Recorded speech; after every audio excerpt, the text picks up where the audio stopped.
I, a 29-year-old male, met my girlfriend Kim, a 24-year-old female, in July of 21.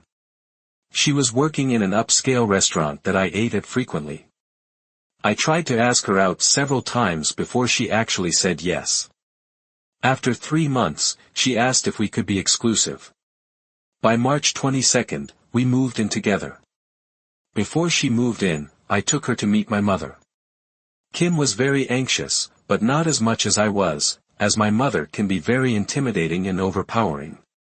However, Kim charmed my mother and won her over. My mother said in large part it was how she treated and looked at me. After we had been living together for a while, my mother quizzed us about our plans, specifically about our goals. Kim was a sophomore in 2020 and coaxed her to drop out and lose her scholarship. She really wanted to get her degree to have a chance at a real career, but it was always out of her reach financially. Later that day, my mother reached out to us and offered to pay for Kim's tuition. So, Kim started back in the fall of 23 at my alma mater, which is just a 35-minute drive from my house. I got to visit my old stomping grounds and show Kim around the campus. The first semester was great, but the second semester saw red flags start to emerge. Kim was no longer comfortable with me hanging around some of her friends. She said that me being 6 or 7 years older than her friends made them feel uncomfortable.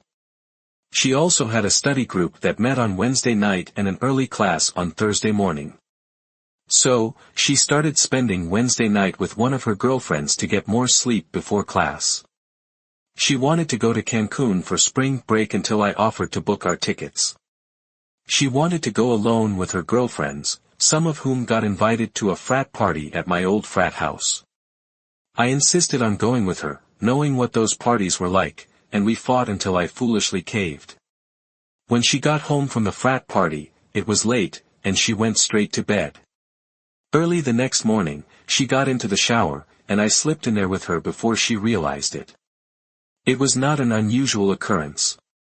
Then, I saw the bruises on her hips and butt, which she said were from playing volleyball drunk.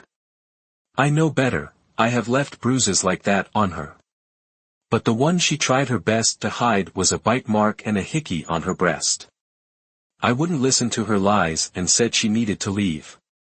After she was gone, I reached out to one of my frat brothers.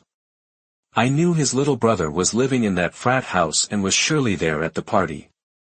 I talked to his little brother and explained my situation, describing my girlfriend and the purple flower tattoo on her hip. He was very forthcoming and sent me a couple of pictures and a short video. He was adamant she hadn't been slipped anything and wasn't that drunk. She came over to talk the next day and get her stuff. She tried to tell me it wasn't as bad as I thought, and nothing really bad happened. She wanted to put it past us and move on. The color left her face when I asked her if she had ever seen a BJ contest, where a group of girls raced to get their guy over the finish line first. Then, I played the video for her. I said, one of my first lessons as a pledge was there are 2 types of co-eds, the ones you date and the ones that come to frat parties. And I guess I know which one you are. I added, until all those marks fade, I don't want to talk to you or even be around you. The fact that I may still have feelings for you just disgusts me. I made her give me back the keys to my house and my credit card that she uses for gas, books, and other expenses. She does have a debit card on her account, and I put money into it, so she has cash to spend. She has love-bombed me for days, promising to change, no overnights on campus, no more parties or activities without me there, and coming home right after classes. She said she was stupid for listening to other people and letting them talk her into disrespecting me. Only a couple of my friends know what happened, but I haven't talked to many people about it out of shame. I'm angry at myself for actually entertaining the thought of giving her another chance. Quick update, finally, I got to talk to my mother without divulging the dirty details. I told her I had proof that Kim had been cheating on me and that I had broken up with her. She was livid and said, "We will deal with that when I get home." She asked if I was okay and told me to contact her lawyer if I needed anything.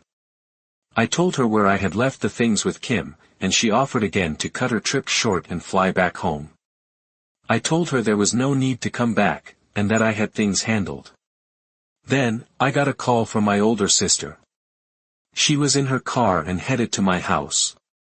We talked on the phone for almost the entire 2-hour drive to my house. When she gets to my house, she makes me gather and box up the rest of Kim's things and call her to come and get them. Kim was not happy to see my sister there, as I think she thought I would be alone and she could soften me up and plead her case. I told her she had until the 1st of the month to figure out the car and health insurance. I made it clear that I didn't want any contact with her again after today. Kim begged for a cooling-off period and some counseling before we threw the last 3 years away. My sister was a mean girl bully, but I never heard her utter some of the words she used to verbally lash out at Kim. At one point, I almost felt sorry for Kim for all the abuse she was taking. Almost, we finally got the last of Kim's stuff in her car. My sister is staying with me for a few days, in case Kim comes over and falsely accuses me of something. For clarification, 1, Kim didn't get to go on spring break with her friends because I refused to buy her tickets. 2, Kim also didn't know beforehand that the frat house party was at the same one I belonged to in college. 3, I'm cutting her phone off on Monday and tying up the number so it can't be ported. Let's get a quick reaction from the community, shall we? You'd be an idiot to go back to her. Put her in your past and don't look back. My guess is she has done a lot more with her friends than what happened at the frat party. Let her friends support her through school, or she can go back to waitressing in the college town to support her schooling. Don't make her future your problem. She has shown that she is trash. Replies, I ignored the red flags before, but I realized this wasn't her first rodeo. Waitressing won't pay for college, and her so-called friends are living off their parents, so she is screwed. I don't think she could afford to finish this semester with tuition already having been paid. She has to come up with money for food and lodging first. Well, the red flags were definitely there, OP. Her wanting to exclude you from her college life, spending nights away, and then the Cancun trip, the frat party incident and everything that came to light after just confirmed what you already suspected. Now, it sounds like she's trying to regain control of you rather than truly taking accountability for her actions. Don't ignore the red flags again, you know she's not going to change. Do they ever? Up next, OP has to decide whether he can ever look at his ex or his friend the same way again. Am I the a-hole for waiting 6 months to divorce? Throwaway account. I've been lurking here for a while but finally decided to share my story. I, a 34-year-old male, recently went through something that's left me questioning everything, and I really need some outside perspectives. Female and I had a huge argument. It wasn't anything out of the ordinary, but just the usual stress from work and life piling up. That night, I tried calling her multiple times, but she never picked up. I ended up falling asleep on the couch, worried sick, imagining all sorts of things. The next morning, she came home with tears streaming down her face.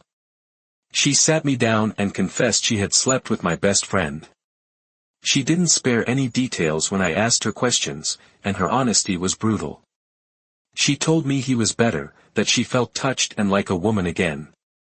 I had read that people would trickle out the truth, but she just spilled it all out. She said she regretted it, not because it wasn't good, but because it wasn't with me, and she hated who she became in that moment. I was so devastated that I immediately asked for a divorce. She broke down, begging me not to end things, swearing to do whatever it took to make things right. In my shock and confusion, I gave in to her seduction. To this day, I can't believe I did that. Right when she came back from him, from that point on, she did everything I asked and more. She put a GPS in her car, downloaded Life 360, carried a voice recorder in her purse, and video called me every hour of the day. She gave me full access to her phone, and every time my ex-best friend or any guy tried to reach out, she blocked them without hesitation, even screenshotting and sending me who it was. She was doing everything right in couples counseling. She would correct the counselor if they shifted any blame onto me, making it clear it was all her fault. It came to light that she had also cheated on her husband. She promised never to let temptation overcome her again, telling me I was better in bed now, even better than my ex-best friend. But instead of making me feel good, it made me feel awful. I hated myself, so I started working out, getting in shape. It only made her want more sex, and I tried to enjoy it, thinking it would make things better. We tried to move forward. She showered me with affection, cooked my favorite meals, planned surprise dates, and left me little love notes around the house. Our friends and family thought we were the perfect couple, that we had overcome the worst and were stronger for it. Her parents and my parents begged me to stay, saying it was just a one-time drunk and F up, but I couldn't shake the feeling of betrayal. Every time she kissed me, I wondered if she was thinking about him. Every time we made love, I questioned if she was comparing us. She was 6 months into her efforts when last night she asked if she could go to a party with her friends. She had been so good, video calling me every 30 minutes to show she was with her friends, but in my head, I couldn't shake the feeling that she was still cheating even though there was no evidence. The final time, as she was video calling to show she was getting into the car, I asked her for a divorce. She rushed home, asking why. I told her I was grateful for her progress but felt she wasn't truly sorry, she just didn't want to lose me. I didn't know if that's the truth, but it's what I believe. So here I am, feeling like a monster for wanting to end it after she's worked so hard to fix things.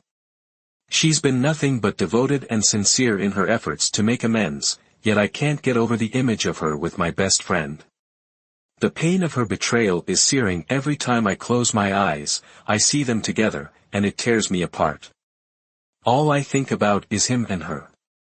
We were supposed to be only with each other, and she ruined that. I never processed it and just caved in. Not even 24 hours later, the only thing I feel wrong about is waiting 6 months to come to this conclusion. I'm confused and lost. I don't know if I'm punishing her or trying to save myself. Maybe this will all blow over, and I'll just settle down, but I saw him the other day, and it just screwed me. I hate my life. How does the community react? Let's find out. This is the exact reason people generally advise not to take back a cheater. You need a short memory for it to work. I must say, the fact that it was your best friend is particularly vindictive. How did that come about? Did she pick a person who would hurt you the most? What was the fallout with your friend group? Etc. All in all, it sounds like she did all the right things post-cheating, obviously. The problem is, it isn't enough, is it? You can't put the toothpaste back in the tube, and all that. Ultimately, you have two options: move on or look into therapy to see if you can ever accept what she did. I wouldn't pick the former, but given how regretful and hardworking she's been, see what works best for you. Maybe if it was a one-night stand with a stranger, with therapy, I could accept it, but, ultimately, my principles wouldn't let me. A best friend would be a killer. Your best friend is supposed to be someone who has your back, not someone who actively goes behind your back and destroys something so fundamental. The real question is, why would you want to go back to someone who did that, especially with someone you trusted so much? It's not just about the affair, it's about the fact that both your wife and your best friend have shown that your feelings, your trust, and your relationship didn't matter to them in that moment.